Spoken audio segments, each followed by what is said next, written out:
So you know that I live with some very, very intelligent people over at the Abbey. Well, you know what they say about intelligent people. No? Let me give you an example of what I mean. No names to protect the innocent. But one Christmas was approaching, and I went to the mall with one of the priests that I lived with. And we were making our way through Macy's, and we came to one of those places where it was where the aisles sort of met together. And there was a beautiful display of mannequins with beautifully wrapped gifts. There were two mannequins facing each other, very nicely dressed, and then two benches that came out from the mannequins.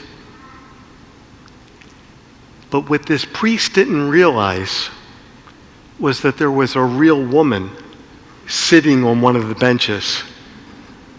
And in his mind, he saw three mannequins. I didn't say a word because I knew what was coming. His shoe was untied. So he walks over to what he thought was the third mannequin, put up his foot right next to her, and tied his shoe. Well, she got up in a huff, and I don't blame her, and I thought for sure she was going to smack him. But he was clueless. Clueless. Now, you won't admit it, but I bet you've had experiences like that. Maybe not as dramatic as that, but I know that there have been times in your lives, because I know in my life, I'm either preoccupied with something, that the good news that I have is more important than the bad news that my friend has. You know how that goes. That is exactly what's going on in the gospel tonight. It's actually a connection from where we left off last Sunday. Do you remember the two disciples were walking along the road, and Jesus came and stood in their midst, and they didn't recognize him? They didn't recognize him because their world had been shattered.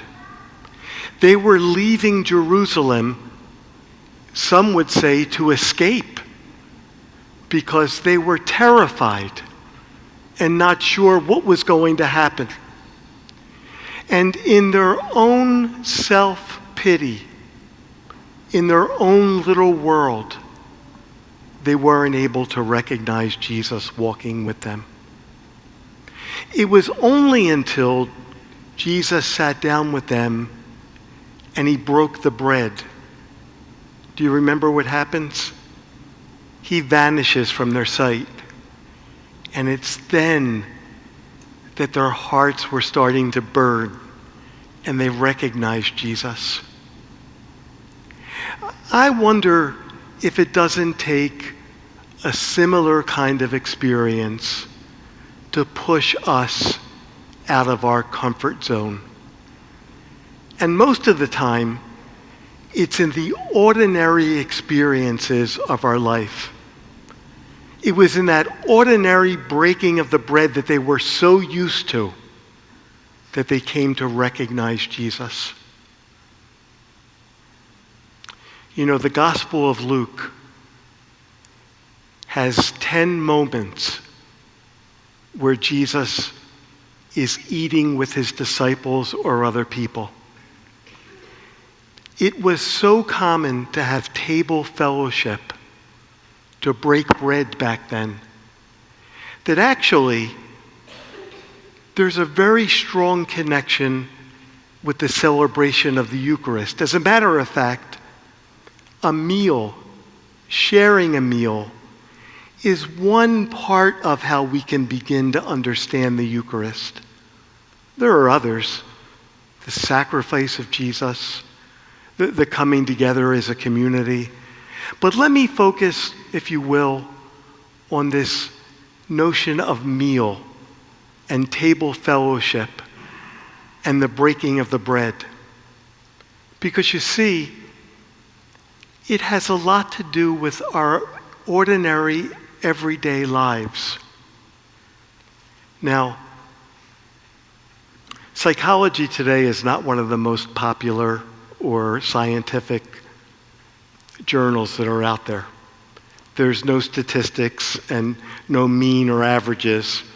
But there was a study done on trying to look at the emotional effects of eating a normal meal.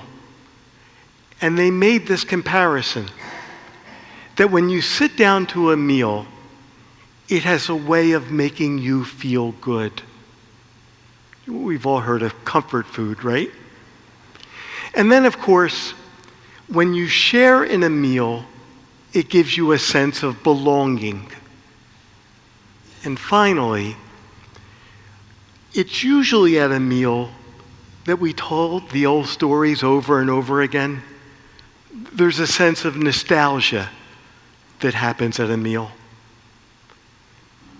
My friends, we do that every time we gather to celebrate the Eucharist. And it's so clear in the gospel tonight. Jesus says to them, "Peace be with you." And almost the very next words out of his mouth are, "Do you have something to eat?" And they give him a piece of cooked fish. It not only comforts them and makes them feel good, but it really helps them to recognize that they're not dealing with a ghost. Because they recognize that Jesus seemed different. But he said, "Touch me, feel me." When we come together to celebrate the Eucharist, we feel good because we know that Jesus is here present with us, sustaining us, nourishing us. It gives us a sense of belonging. They needed that back then. Like I said, their world had fallen apart. But doesn't this give us a sense of identity? I belong to St. Norbert's. I'm Christian. I'm Catholic. And finally, it's a little bit more than nostalgia when we celebrate on Sundays. There's actually a Greek word that's used, amnesis. If you're ever at a cocktail party and you run out of things to talk about, you could always say you know what the word amnesis means. It's a sense of reliving the past, making the past come present to us.